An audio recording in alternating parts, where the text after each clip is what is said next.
Bonjour, je suis Nicolas, créateur du site utilisersonmac.com. Dans cette vidéo, je vais aborder avec vous les techniques mises à votre disposition pour copier ou déplacer des documents sur votre Mac.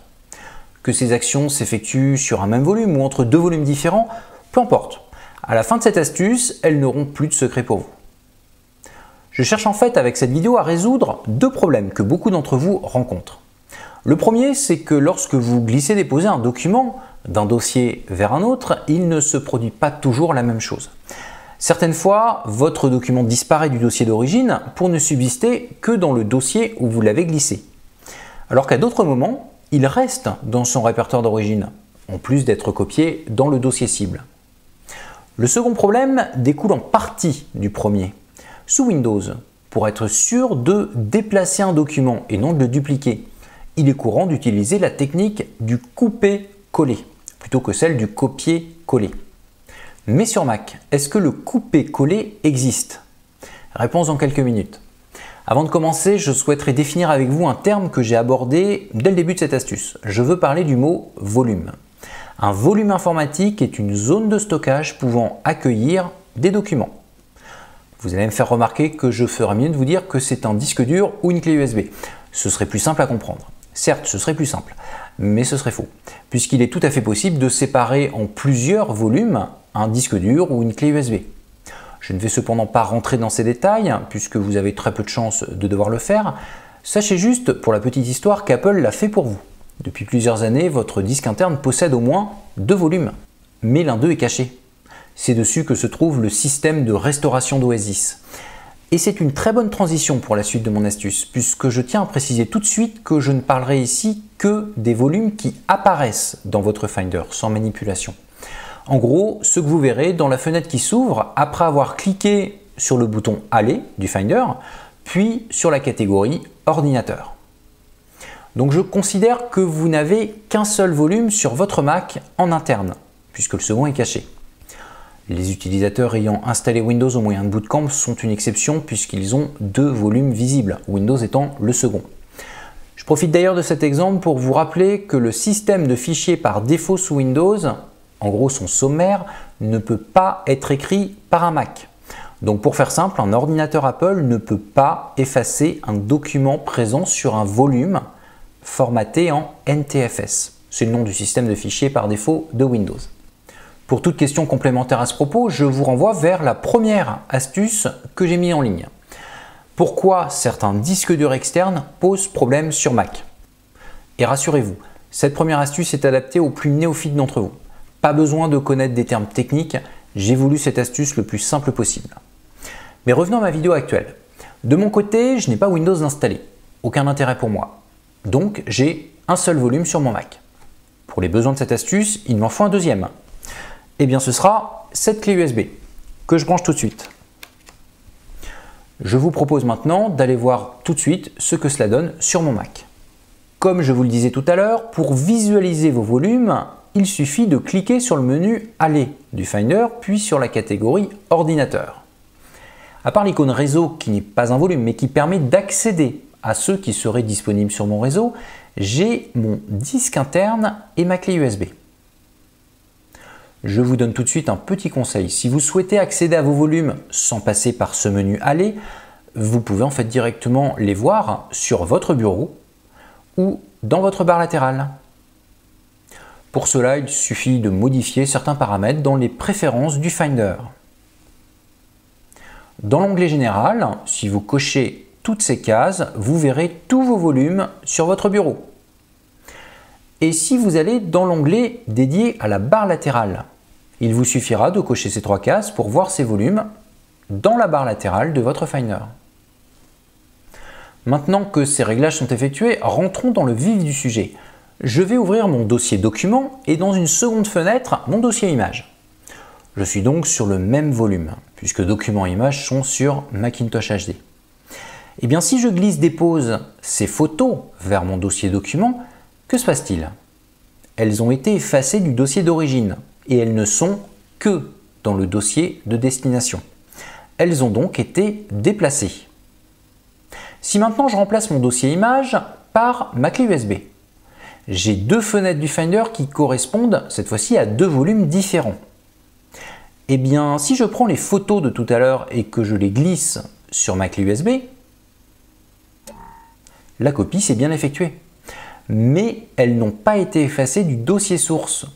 Donc dans ce cas-là, elles ont été dupliquées. Pour faire simple, mais je pense que vous l'aurez compris, si vous glissez-déposez vos documents sur un même volume, votre Mac les déplacera. Si par contre cette action s'effectue entre deux volumes différents, les documents seront dupliqués.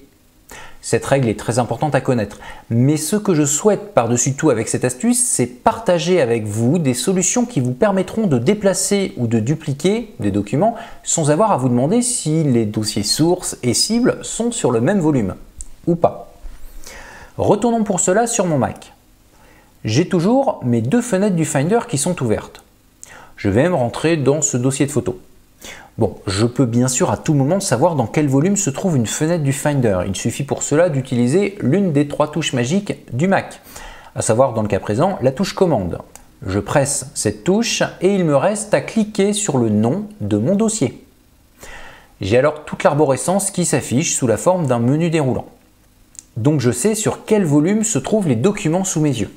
Mais cette manipulation peut être évitée puisqu'il est tout à fait possible de forcer une copie ou un déplacement. Je m'explique. Si je souhaite dupliquer des données, je peux sélectionner mon document, puis grâce au menu édition, le copier. Ensuite, je vais dans le dossier cible et dans le menu édition, je le colle. Mon document a bien été dupliqué et pourtant je me trouve sur le même volume.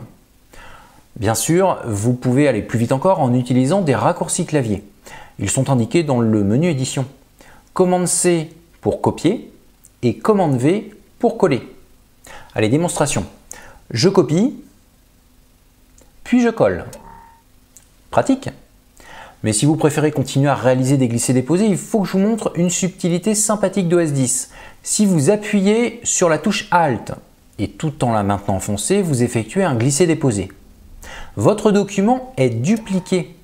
Et pourtant, dans mon cas, ce glisser-déposer était entre deux dossiers d'un même volume. Donc ça, c'est une astuce que je vous conseille de ne jamais oublier. Elle est extrêmement pratique. Mais maintenant que l'on a vu comment dupliquer un document par un simple glisser-déposer, amélioré, abordons le cas un peu inverse. Déplacer un document entre deux dossiers. Si ces dossiers sont sur un même volume, le glisser-déposer le fait automatiquement, nous l'avons vu tout à l'heure. Mais s'ils sont sur deux volumes différents, je n'ai pas envie de m'amuser à retourner dans le dossier source pour l'effacer après la copie. Donc comment faire dans ce cas précis? Sur Windows, vous avez le couper-coller. Et bien sur Mac, vous avez la même fonction, mais avec un nom différent, le copier-déplacer. Je retourne dans mon Finder. Je reprends un dossier pour l'exemple. J'aimerais déplacer ce dossier vers ma clé USB. Donc je suis bien entre deux volumes différents. Dans le menu édition, je clique sur copier. Et ensuite, une fois dans ma clé USB, je retourne dans mon menu édition.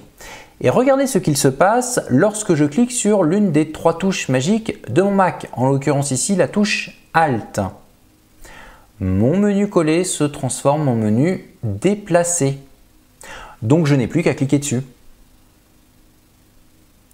Et mon document est bien dans ma clé, mais surtout a été effacé de mon disque interne. Normal, il a été déplacé. Bien entendu, vous pouvez utiliser un raccourci clavier. Commande C pour copier ce dossier de ma clé USB. Puis une fois sur mon disque interne, Alt plus commande V pour le déplacer. Très pratique lorsque vous effectuez beaucoup de copies. Mais je précise tout de suite que cette fonction n'existe sur Mac que depuis la version 10.7 d'OS X, de son petit nom Lion. Ce système est sorti en 2011. Je vous propose maintenant de résumer les grandes lignes de cette astuce. Lorsque vous glissez déposer un document ou un dossier, si la source et la cible sont sur le même volume, ce document est déplacé, donc effacé de l'endroit d'origine. Si par contre la source et la cible sont sur deux volumes différents, le glisser-déposer va dupliquer le document ou le dossier traité. Donc ce dernier sera toujours présent dans son dossier d'origine. Pour dupliquer à tous les coups un document ou un dossier, il suffit de le copier puis de le coller. Pour cela, soit vous utilisez le menu édition du Finder pour copier et coller, soit les raccourcis clavier affichés dans ce menu. Commande C, puis commande V. Une autre solution consiste à maintenir la touche Alt appuyée pendant le glisser-déposer. Et pour déplacer à tous les coups un document ou un dossier, il va vous falloir utiliser la technique du copier-déplacer. Pour cela, soit vous utilisez le menu édition, puis après avoir cliqué sur copier, vous appuyez sur la touche Alt de votre clavier, ce qui transformera le menu coller en menu déplacer. Soit vous utilisez les raccourcis clavier, à savoir comme tout à l'heure, commande C pour copier, mais Alt plus commande V pour déplacer.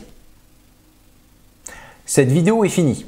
Il est temps pour moi de vous laisser vous imprégner de ces différentes techniques de copie et je vous donne rendez-vous pour la prochaine astuce qui sera commune aux Mac et aux iPhone iPad puisqu'elle abordera une solution très pratique qui permet de lire plus facilement une page internet avec Safari.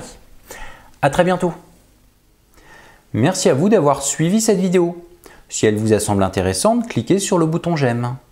Et n'oubliez surtout pas de laisser un commentaire si vous avez des remarques à me faire parvenir. C'était Nicolas Souverain, expert en solutions Apple et créateur du site utilisersonmac.com. Et pour plus de conseils sur les produits Apple, rendez-vous justement sur mon site www.utilisersonmac.com. À très bientôt.